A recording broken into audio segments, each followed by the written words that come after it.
ভাইয়া তুমি কাঁদতেছো? আরে না, কাকু কেন? ওই রাত হয়ে গেছে না, চোখ জ্বলতেছে, লাল হয়ে গেছে। ভাইয়া আমি না ভালো মতন জানি কোনটাকে কান্না বলে আর কোনটাকে লাল চোখ হওয়া বলে। বেশি পেকে গেছিস না রবিন? আমি একটু আগে হুট করে একটা সিদ্ধান্ত নিয়েছি, বুঝছিস?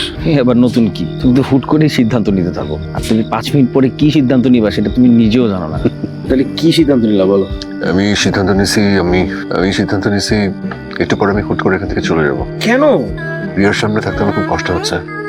ওর ওই মলিন মুখ, করুণ চাহনি আমি নিতে পারছি না। কালকে যে ঘটনাগুলো ঘটবে ওগুলো আমার জন্য সহ্য করাটা একটু কষ্টকর হয়ে যাবে। আমি আসলে আগে বুঝতে পারিনি, এখন বুঝতে পারছি যে রিনাকে আসলে আমিও ভালোবাসি। তো তুমি এই কথাগুলো ওকে গিয়ে কেন বলতেছো না? কি বলিস তুই? বুঝিস কিভাবে?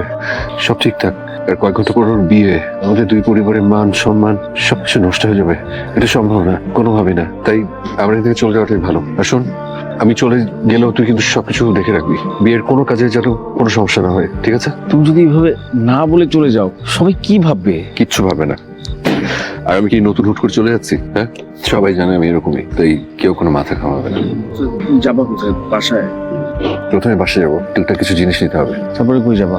জানি না, যাবো কোথাও। আগে এখান থেকে বের হই, তারপর সিদ্ধান্ত নেবো। ভাইয়া মাত্র 3টা বছর তুমি আমাকে ছাড়া কোথাও যাও নাই, এখন তুমি একা একা কোথায় যাবা? রবিন, আমি জানি তুই আমাকে প্রচন্ড ভালোবাসিস। খালো শুরু ঠিকই বলে, আমার সাথে থেকে থেকে না তোর জীবনটা কেমন যেন অগোছালো হয়ে যাচ্ছে, বুঝছিস? তাই আমি ঠিক করছি যে আমার সাথে তোকে আর নেবো না। তুই তুই আস্তে আস্তে করে তোর জীবনটা একটু ঠিকঠাক মতো গুছায় নে, ওকে? কি বলছো এগুলো ভাইয়া? আমি না তোর গুরু, আমি যা বলতেছি তুই সেটা শুনবি, ওকে? ভালো থাকিস।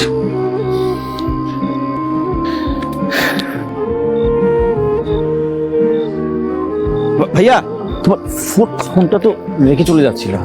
ভুল করে ইচ্ছে করে রেখে যাচ্ছি। আমি বনবাসে কারোর সাথে যোগাযোগ করবো না। আমার এটা হবে এটা রিয়েল বনবাস। আমার ফোনটা মাকে দিয়ে দিস। ভাইয়া তোমার পকেটে টাকা আছে, চলবা কেমনে?